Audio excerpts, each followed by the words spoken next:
முதல்வர் என் குருநாதர் மோதீஸ்வரன் அவர்களை வணங்கி, இந்த துலாம் ராசிக்கு வந்து பார்த்திங்கன்னா 6ல் சனி, 9ல் குரு, 5ல் ராகு, 11ல் கேது. இப்படி இருந்தாக்கா என்ன நடக்கும்னு கேட்டிங்கன்னா, இந்த குரு வந்து 6 கூடியவர் 9ஆம் இடத்துக்கு வந்தார்னா தகப்பனாருக்கு சில தொல்லைகளை கொடுப்பாருங்க. புரியுதுங்களா?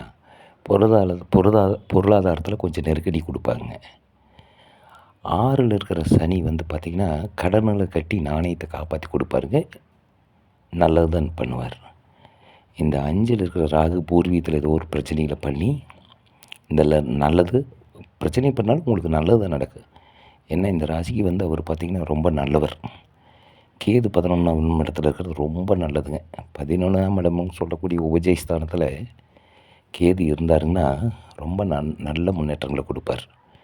அதனால் என்ன ஆகும்னு கேட்டிங்கன்னா, வெளிநாட்டு பயணங்கள், லாப மேன்மைகள், போர் போடுறது, விவசாயம் பண்ணுறதுங்க, ப்ரொமோட் ஆகிறது, இதுக்கெல்லாம் நல்ல வாய்ப்புகள் இருக்குது. துலாம் ராசிக்காரங்களுக்கு இந்த 9ல் இருக்கிற குரு விலகினார்னா உங்களுக்கு நல்ல முன்னேற்றமாக இருக்குது. அது ஒன்று தான் உங்களுக்கு ப்ராப்ளம். ஆனால் இப்போ வந்து பார்த்திங்கன்னா வக்ரகதியில் இருக்கிறதுனால நல்லா தான் இருக்குது. நீங்கள் ஒன்றும் பயப்பட வேண்டியதில்லை.